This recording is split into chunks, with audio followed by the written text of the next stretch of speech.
Pada tahun 1990-an, pendidikan kewarganegaraan semakin diperhatikan seiring bertambahnya jumlah negara demokratis di dunia. Fokusnya beralih dari kesetiaan kepada negara menjadi sarana untuk mempelajari hak asasi manusia dan tanggung jawab kewarganegaraan. Pemfokusan baru ini bertujuan mengurangi konflik politik berbasis identitas dan memperkuat keberagaman dalam masyarakat.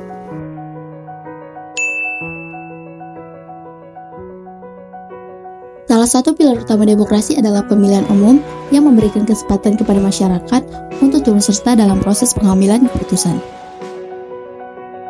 Di Indonesia, pemilu dilakukan dalam kerangka demokrasi Pancasila guna memastikan bahwa hak pilih warga dapat digunakan secara aman dan tanpa tekanan.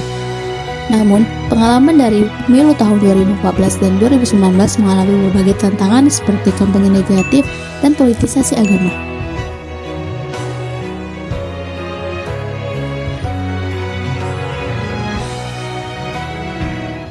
Dalam konteks ini, generasi Z di Indonesia dilaporkan sebagai kelompok demografi terbesar melalui sensus penduduk 2020 dengan potensi terbesar dalam bidang politik. Partisipasi masyarakat pada pemilu tahun 2019 mencapai angka 81% dan partisipasi Gen Z mencapai kurang lebih 40%. Ini menandakan peran penting kelompok ini dalam menentukan hasil pemilu. Tetapi, kualitas partisipasi tersebut tetap menjadi sorotan karena rendahnya pemahaman politik di kalangan generasi muda yang memilih.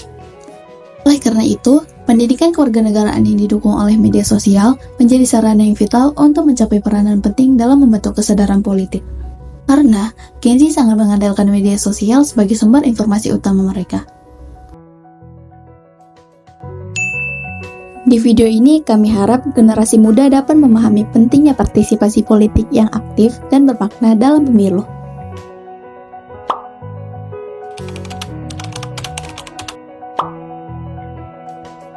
Indonesia negara demokrasi, bener nggak sih? Konsep demokrasi berkembang pertama kali di masa Yunani kuno. Dalam bahasa Yunani, demos berarti rakyat dan kratos berarti kekuasaan. Sebenarnya, para ahli punya tafsiran yang berbeda terhadap arti demokrasi. Tapi mungkin yang paling terkenal adalah tafsiran dari mantan Presiden Amerika Serikat, Abraham Lincoln. Katanya, demokrasi adalah pemerintah dari rakyat, oleh rakyat, dan untuk rakyat. Singkatnya, demokrasi adalah menempatkan rakyat sebagai pemegang kuasa. Seiring berkembangnya zaman, demokrasi mulai diadopsi banyak negara dan terciptalah berbagai macam model demokrasi. Contohnya seperti demokrasi klasik, liberal, hingga parlementer. Nah, kalau di Indonesia sendiri, demokrasi diintegrasikan dengan nilai-nilai Pancasila. Jadi, demokrasi di Indonesia seharusnya melibatkan hal-hal ini. DPR, DPRD, caleg, MPR.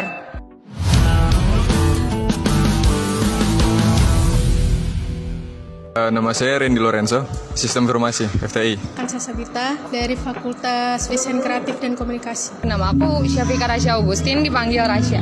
Ekonomi dan Bisnis. Zaki Muhammad Fauzan dari Fakultas Ilmu Komunikasi Broadcast. Muhammad Asbi Ramadan dari Fakultas Teknik.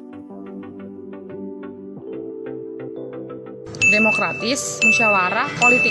Pemilihan, berkumpul, memilih paslon-paslon pilihan kita gitu. Golput, demokrasi, sama partai. DPR, MPR, Caleg, pilkada, DPR, DPRD. DPR, Wali Kota Jakarta. Anies Baswedan, Prabowo Subianto, Ganjar Pranowo. Ganjar Pranowo, Prabowo Subianto, Anies Baswedan ya. Anies, Ganjar Pranowo, Prabowo, Puan Maharani.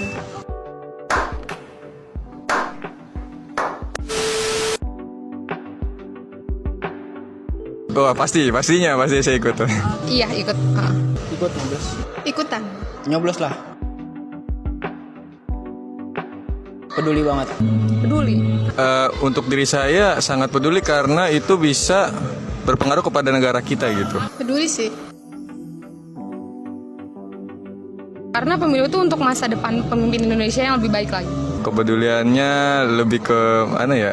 Ya ke arah mungkin ekonomi Indonesia ya.